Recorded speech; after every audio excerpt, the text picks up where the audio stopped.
ನಿಮ್ಮ ಹೆಸರು? ಹನುಮಯ್ಯ. ಯಾವ ಊರು? ನಿಂಬೇನಹಳ್ಳಿ. ಯಾವ ಹೋಬಳಿ ಬರುತ್ತೆ? ಒಳವನಹಳ್ಳಿ ಹೋಬಳಿ. ಅಕ್ಕಿರಾಂಪುರದ ಹತ್ರನಾ? ಇಲ್ಲೇ ತೊಗೊಂಡಿದ್ದ ಕರುಗಳು? ಎಷ್ಟಾಯ್ತು? 65,000. ನೀವು ತಂದಿದ್ರ ಓರಿ ಬೇರೆ? ಇಲ್ಲಿ ಕೊಂಡಿದ್ದು. ಇಲ್ಲಿ ಕೊಂಡಿದ್ದು ತಿರ್ಗಿ ಇಲ್ಲೇ ಮಾರದ? ಮನೆ ಕಡೆಗೆ ಹೋಗ್ತೀವಿ, ಹೋಗೋ ತನಕ ಇಲ್ಲಿ ಕಟ್ಟ ಹಾಕೊಂಡಿದ್ದೀವಿ. ಮಾರ್ತೀರ? ಎಲ್ಲ ವ್ಯಾಪಾರ ಬಂದ್ರೆ ಮಾರ್ತೀವಿ, ಇಲ್ಲ ಅಂದ್ರೆ ಮನೆಗೆ ಹೋಗ್ತೀವಿ. ಹಾಂ ಮನೆಯಿಂದ ಹಾಕೊಂಡ್ ಬಂದಿರಲಿಲ್ಲ? ಇಲ್ಲ ತೊಗೊಳಕ್ ಬಂದಿದ್ದು? ಊರಲ್ಲಿ ಓರಿ ಕೊಟ್ಟು ಇಲ್ಲಿ ಕೊಂಡಿದ್ದು. ಹೌದಾ?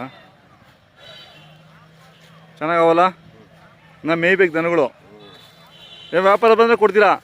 ಈ ಘಾಟಿ ಬಿಟ್ಟು ಇನ್ಯಾ ಜಾತ್ರೆಗೆ ಹೋಗ್ತೀರಾ? ಕ್ಯಾಮಿನಹಳ್ಳಿಗೆ ತೊಗೊಂಡಿರೋದು ಇವು? ಹೌದಾ? ಇನ್ನೂ ಅಲ್ಲಾಗಕ್ಕೆ 1 ವರ್ಷ ಬೇಕು? ಯಾವ ಕಡೆ ಇವು? ಇಲ್ಲಿ ಕೊಳಲ ಹತ್ರ ಕರ್ಮಾರ್ನಹಳ್ಳಿ ಅಂತ. ಕೋಲಾರದ ಕಡೆ. ನೀವು ನೆನ್ನೆ ತೊಗೊಂಡ್ರಾ ಇವತ್ತು ತೊಗೊಂಡ್ರಾ? 3 ದಿನ ಆಯ್ತು. ಮತ್ತು 3 ದಿನದ ಇಲ್ಲೇ ಕಟ್ಟಾಕೊಂಡಿದ್ದೀರಾ? ವ್ಯಾಪಾರ ಬಂದರೆ ಹಂಗೆ ಲಾಭ ಬಂದರೆ ಕೊಟ್ಬಿಡ್ತೀರಾ? ಮುಂಗಾರಿಗೆ ಒಂದು ಜೊತೆ ಇದ್ದೇ ಇರ್ತಾವ ನಿಮ್ಮ ಮನೆಗೆ? ಕೆಲ್ಸಕ್ಕೆ ಬೇಕು? ಎನಿ ಟೈಮ್ ಒಂದು ಜೊತೆ ದನ ಓರಿ ಇರ್ತಾವ? ಬೇಸಿಗೆ ಮಳೆಗಾಲ ಎನಿ ಟೈಮ್. ಈ ಯಾವ ಜಾತ್ರೆ ಮಾಡ್ತೀರಾ? ನಾವು ಮಧುಗಿರಿ, ಕ್ಯಾಮನಹಳ್ಳಿ, ಘಾಟಿ, ಬಡವನಹಳ್ಳಿಗೆ ಹೋಗ್ತೀರಾ? ಸಿದ್ಧಗಂಗೆ.